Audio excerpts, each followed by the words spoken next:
来继续来看这个台北市的内湖无立案的安养中心发生着火警，造成严重的死伤，嘛咧烧出着安养中心的问题。专家讲，这个台北市寸土寸金，小型的养护机构真歹生存。中辈者若不得不都要带这个安养机构，想要在地伫社区来安老是一层难求。啊，当照2.0的补助有限，嘛造成家属沉重的负担。有看到吗？妈，你有没有看到这边有鱼？当厝内人有人倒落去的时，安养机构有够重要。黄小姐日子上歹过的时，一个人爱照顾因老爸、因老母，甲中风的先生。若是拢送去合法立案的安养机构，伊无都负担这个开销。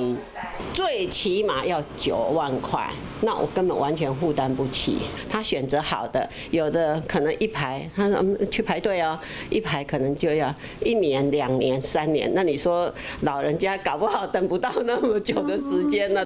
钱无够，时间嘛无够，只能先找无立案的安养机构。台北市有通大的长照机构的条件真严，平均每一层需要16平方公尺以上空间，同时要符合消防安检甲无障碍设施。49层以下小型的机构都要法人立案，继续经营袂使扩充。业者无通趁就关起来，想要找离厝较近的在地安养机构，搁较困难。台北市私立的小型的养护机构，上济是203间，即马剩差不多90间。活市中心的信义、大安、南港、上山区这款的上欠。